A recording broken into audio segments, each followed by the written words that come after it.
À plusieurs reprises ce soir, je vais vous bousculer comme je vais nous bousculer. Tous ceux d'entre vous qui sont dans cette dynamique, de se dire finalement, nous qu'est-ce qu'on a apporté au monde? Nous allons parler d'un certain type de rapport à un certain type de pouvoir. Vous êtes dans une illusion de la liberté pour beaucoup de jeunes. Travaillez, réveillez-vous. Et à partir d'un certain moment, arrêtez d'être les spectateurs de vos incompétences. Moi, je n'hésite absolument pas à dire, contre ce qui se passe en Europe, aux États-Unis, et même ce qui se passe dans un certain nombre de pays musulmans, il y a quelque chose qui est d'ordre de la révolution silencieuse. Un certain type de travail qu'on doit faire sur son cœur et qui finalement a des effets sur la conscience et sur l'intelligence. Je ne connais pas un être qui fait un travail sur son cœur qui ne voit pas son intelligence changer de perspicacité. Moi, j'aimerais vous dire une chose. Je ne porte pas le message islamique. C'est le message islamique qui me porte. C'est lui qui fait tout ça, parce que la façon dont nous nous comportons est vraiment loin de la dignité de ce que nous portons. Il n'y a rien de plus islamique que l'esprit critique. C'est ça le problème, c'est que nous sommes aliénés dans notre tête, qu'il n'y aura qu'une libération, c'est celle qui viendra du cœur. Moi je vous dis une chose, celui d'entre nous ici et dans cette salle qui est venu ici ce soir entendre un discours purement intellectuel, je vais vous dire une chose, toute l'intelligence du monde que vous pourrez avoir ne vous permettra pas de vous désaliéner si vous ne libérez pas de la confiance dans votre cœur. Il ne s'agit pas, avec un sujet comme celui-ci, absolument pas, et nous n'avons plus le droit de jouer aux victimes. Questionnez vos cœurs. Istafti qalbak.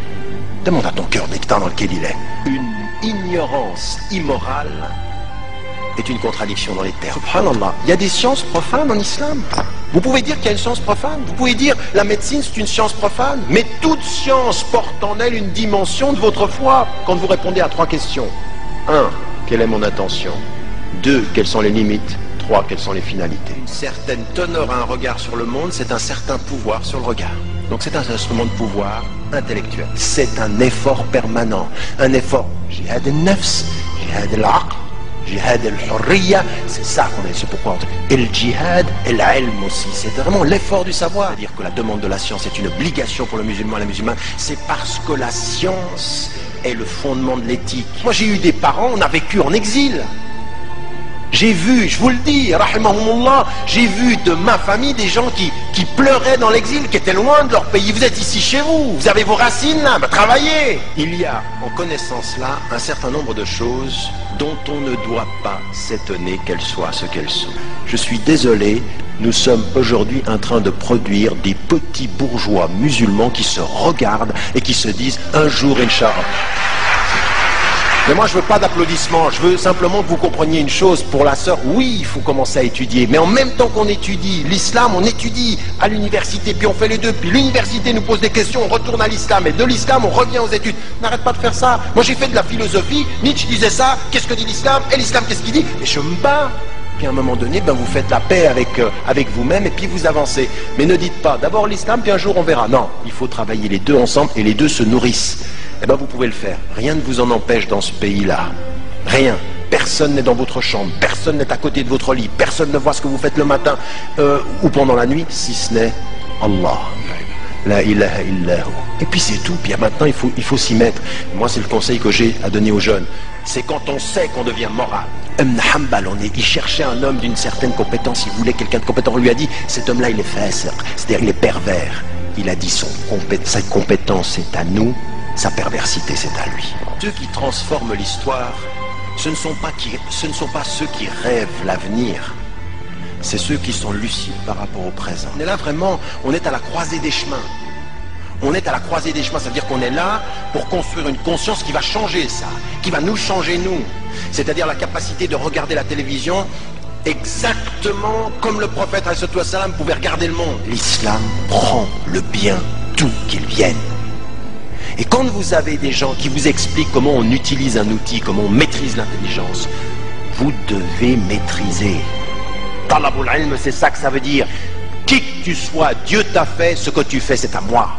Ce que toi tu fais de mal, c'est à toi, ça ne me regarde pas. Que me dit-on? Que veut-on de moi? Quelle est l'intention de celui qui parle pour que je sache quelle est l'intention avec laquelle je dois lui répondre? Fais-toi respecter, quant à l'amour, tu verras après.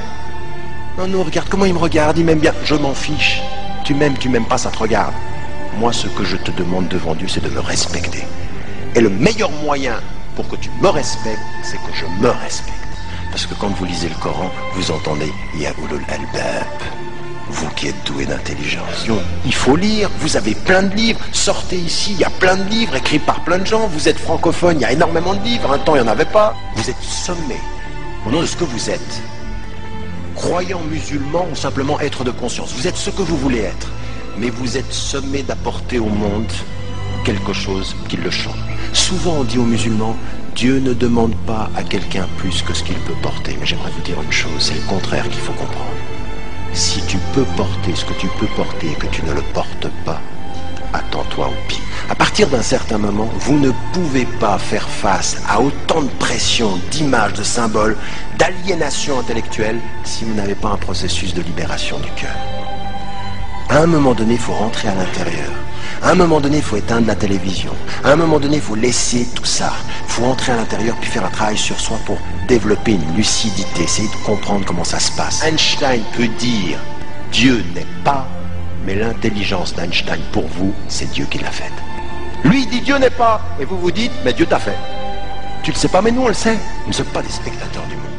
Qui que tu sois, homme ou femme, si tu n'es pas sur cette terre pour te changer et la changer, tu es inutile. Et pour tes frères et tes sœurs, et pour l'humanité, et devant Dieu. C'est marqué, Dieu est mort, signé Nietzsche. L'autre il vient après, il dit, Nietzsche est mort, signé Dieu. On n'est pas avec Dieu dans l'ignorance, on est avec Dieu dans la perspicacité. Si vous ne deviez pas utiliser tout ce qui a été produit par des non-musulmans, on serait où là maintenant? Enlevez les lumières, n'utilisez plus le computer? Vous avez des computers islamiques et des computers koffars ou c'est quoi ça? Qui que vous soyez d'ailleurs, quel que soit votre degré de spiritualité, et plus la spiritualité augmente, plus cette responsabilité est lourde. C'est ça qui est étonnant. Plus on est léger avec les hommes, plus à ce moment-là, il nous fait comprendre que les choses sont lourdes sur nos épaules.